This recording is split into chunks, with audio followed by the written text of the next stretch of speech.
दज्जाल यहूदियों की नस्ल से होगा, जिसका कद ठिगना होगा, दोनों पांव टीढ़े होंगे, जिस्म पर बालों की भरमार होगी, रंग सरख या गंदमी होगा, सर के बाल हबशियों की तरह होंगे, नाक चूंच की तरह होगी, बाएं आंख से काना होगा, दाएं आंख में अंगूर के बकदर नाखना होगा, इसके माथे पर काफिर लिखा होगा, जिसे हर मुसलमान बासानी पढ़ सकेगा, इसकी आंख सोई होगी मगर दिल जागता रहेगा। शुरुआ में वो ईमान वसलाह का दावी लेकर उठेगा, लेकिन जैसे ही थोड़े बहुत मुतबैन मिसर होंगे, वो नबूत और फिर खुदाई का दावी करेगा। इसकी सवारी भी इतनी बड़ी होगी कि इसके दोनों कानों का दरमियानी फासला ही 40 गुज का होगा। एक कदम ताहत निगाह मसाफत को तय कर लेगा। दज्जाल पका झूठा और आली दर्जा का शाब्देबाज होगा। उसके पास गलों के ढेर और पानी की नहरें होंगी।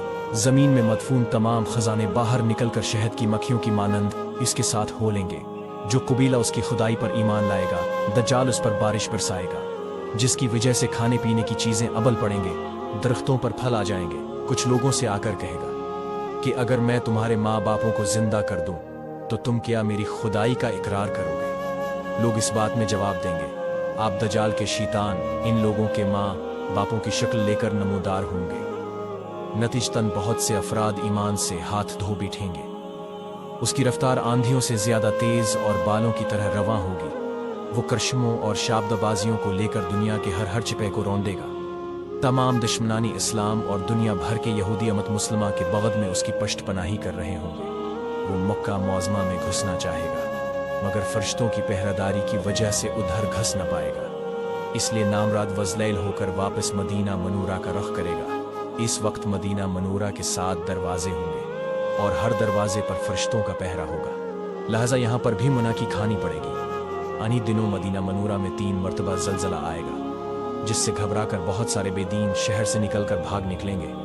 बाहर निकलते ही दज्जाल इन्हें लुक़मा तर की तरह नगल लेगा।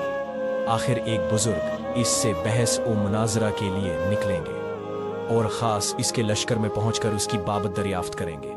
लोगों को उसकी बातें शाक गुजरेंगी, लिहाजा उसके कत्ल का फैसला करेंगे। मगर चंद अफराद आड़े आकर ये कहकर रोक देंगे कि हमारे खुदा दज्जाल की इजाज़त के बगैर इसको कत्ल नहीं किया जा सकता है। चनांचा इस बुजुर्ग को दज्जाल के दरबार में हाजिर किया जाएगा, जहां पहुंचकर ये बुजुर्ग चला उठेगा कि मैंने पहचान लिया कि तो ही दज्जाल मलून है और रसूलुल्लाह सल्लल्लाहु अलैहि वसल्लम ने हमें तेरे ही खुरूज की खबर दी थी।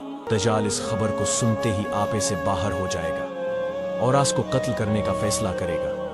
दरबारी फौरन उसके 2 टुकड़े कर देंगे। दज्जाल अपने हवारियों से कहेगा कि अब अगर मैं उसको दोबारा जिंदा कर दूं तो